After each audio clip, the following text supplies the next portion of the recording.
Bora falar agora sobre o Corinthians e a notícia mais maluca dos últimos dias. Augusto Melo afirma estar de volta à presidência do Timão. Você lembra, né? Na última segunda-feira, depois de reunião do Conselho Deliberativo, o Augusto foi afastado e já há uma reunião marcada para agosto entre sócios para ratificar ou não essa decisão. Pois bem, na tarde e noite desse sábado, o Augusto Melo apareceu no Parque São Jorge e se dirigiu ao quinto andar, o local destinado à presidência. E de lá ele exigiu que o Osmar Stabile, que assumiu no seu lugar, saísse da sala da presidência porque ele estava de volta ao papel de grande mandatário alvinegro. O Stabile falou que brincadeira é essa. E o Augusto se fez valer de uma história que eu vou começar a contar a partir de agora. No dia 9 de abril, o Conselho de Ética do Conselho Deliberativo decidiu afastar Romeu Tuma Júnior. Importante dizer que essa decisão partiu apenas do Conselho de Ética, sem aprovação de mais nenhum outro órgão. Só que, durante todo esse período de mais de 2 meses, ninguém notificou ao Romeu Tuma Júnior esse afastamento. Pois bem, nessa sexta-feira, o Corinthians, ou os aliados do Augusto afirmam que enfim foi oficializada essa saída do Romeu Tuma Júnior. E a Maria Ângela de Souza, que é conselheira, diz ter assumido a presidência do Conselho Deliberativo no lugar do Romeu Tuma Júnior. E o primeiro ato dela foi cancelar todas as decisões do Romeu Tuma desde 9 de abril, entre tais decisões, a convocação e a realização da reunião para afastamento do Augusto na última segunda-feira. Então, na versão da Maria Ângela, que se diz nova presidente do Conselho Deliberativo, a decisão da última reunião da última segunda-feira está anulada e o Augusto Melo está de volta à sala da presidência. Quando se deparou com essa história, o Osmar Stabile chamou a polícia. Sim, viaturas de polícia foram acionadas para a retirada do Augusto Melo da sala do quinto andar destinada ao presidente do Timão. O Augusto passou meses e mais meses afirmando que não deixaria a presidência do Corinthians porque estavam tentando fazer um golpe. Para mim, esse é o mais claro golpe possível. Que barbeiragem estão fazendo com o Corinthians? Gostaria de saber a sua opinião sobre o tema. Já usa espaço para comentário e registra por aqui. Combinado? Para completar nosso time, vou de Carlos Vinícius, atacante brasileiro de 30 anos de idade, que atua mais como centroavante, embora também possa sair um pouquinho da área. Jogador que passa pelas categorias de base de Palmeiras e Santos, mas se destaca mesmo em Portugal, vestindo a camisa do Benfica. O contrato dele no Fulham, da Inglaterra, acaba agora na metade do ano, mas já houve um acordo entre as partes e o Carlos Vinícius está livre para buscar qualquer outro clube. Antes de gravar o vídeo, conversei com o empresário dele, o Flávio Ribeiro, que me assegurou que São Paulo, Grêmio e Botafogo fizeram sondagens. O Sport e o Vitória também buscaram informações, mas não conseguiram nem apresentar proposta diante das cifras pedidas pelo atleta, que também defendeu o PSV, o Mônaco, o Galatasaray e o Tottenham. Melhor temporada dele, ou as melhores temporadas sempre no futebol português, com as camisas de Rio Ave e Benfica. Para completar, já encerrando a nossa seleção, só queria acrescentar mais alguns outros nomes também interessantes, de jogadores cujos vínculos se encerram agora em 30 de junho.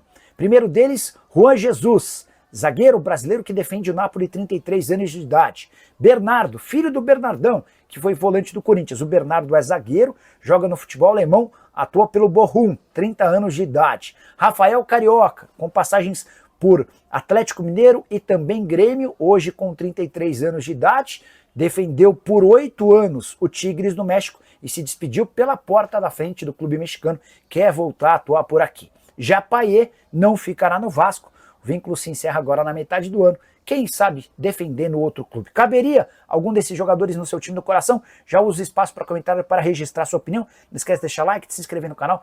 Bora fechar o vídeo para falar sobre o Corinthians. Novidades importantes. O novo presidente corintiano, Osmar Stabile, conseguiu quitar nessa sexta-feira 2 parcelas importantes e que causavam enorme preocupação.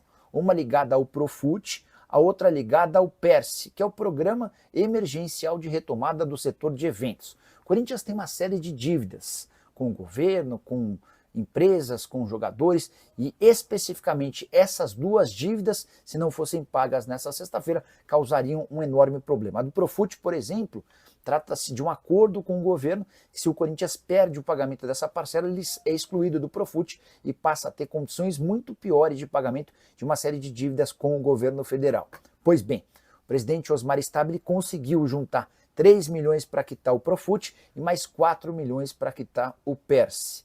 Essas questões estão resolvidas. A única coisa que eu não consegui descobrir é se o Corinthians recorreu a banco, a empréstimo, ou como ele conseguiu esses 7 milhões de reais, fazendo a lembrança de que assim que assumiu a presidência, no dia seguinte ao afastamento do Augusto, o próprio Osmar Stabile admitiu que não havia dinheiro nenhum no caixa alvinegro.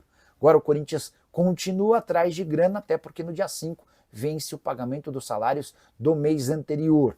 Vale a lembrança também de que o Augusto Melo dizia estar absolutamente tranquilo com as finanças do Corinthians, mas a realidade encontrada por seu substituto é completamente diferente. Para completar em relação ao Timão, informação importante sobre a data da votação dos sócios para ratificar ou não o impeachment do Augusto Melo. Essa reunião vai acontecer no dia 9 de agosto no Parque São Jorge. Eu já havia previsto para vocês que a atual diretoria deixaria para depois essa questão da votação. Eu até imaginei num primeiro momento que a votação para ratificar o impeachment do Augusto pudesse acontecer nos dias seguintes, mas não. Até para não perder a oportunidade de estar no governo, os atuais dirigentes alvinegros vão estender ao máximo o prazo e a votação do impeachment acontece apenas em 9 de agosto. E você, o que pensa sobre tudo isso? Já usa o espaço para comentário para deixar opinião, só não esquece de deixar like, se inscrever no canal. Preparação de um titular para o futuro não tão distante. Hora de falar sobre Fabinho Soldado. O diretor executivo de futebol do Corinthians tomou uma decisão a respeito da proposta feita pelo Santos. O Peixe está em busca de um substituto para Pedro Martins e conversa com Alexandre Matos, com Fabinho Soldado e também com Bruno Spindel, que ainda segue no Flamengo.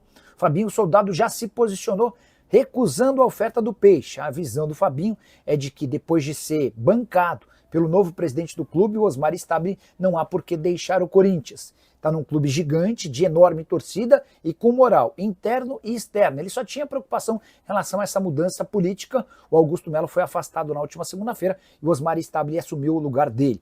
O Stabile fez questão de telefonar para o Fabinho para afirmar que não vai mexer no departamento de futebol. O Fabinho segue com a mesma autonomia, além do elenco ficando todo mundo abaixo do Fabinho Soldado.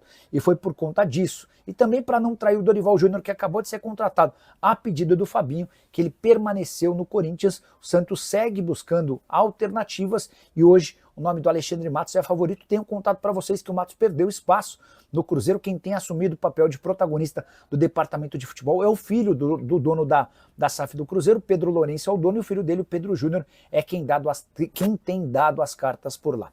Só para completar em relação ao Timão, contar que o zagueiro Gil, que ainda não rescindiu no Santos, entrou com um processo contra o Corinthians. Ele questiona o valor da dívida que o clube informou à RCE, recuperação judicial. Timão avisa ou alega que deve 12 milhões e 300, enquanto o Gil assegura que tem 14 milhões e 100 mil reais a receber. E aí, para você entender como essas dívidas são onerosas, em setembro do ano passado, o Corinthians devia ao Gil 11 milhões e 300 mil. O Gil hoje entende que já tem 14 milhões e 100 mil reais para receber do Timão. Hora de falar sobre... Fala pessoal, estamos aí com atualizações importantes do Corinthians. Se inscreva e ative o sininho para receber mais atualizações do Timão. Deixe seu like, que é muito importante para o crescimento do canal. Utilize o espaço aqui embaixo para registrar sua opinião. Ficamos por aqui com mais esse giro de notícias. Um abraço e até o próximo vídeo.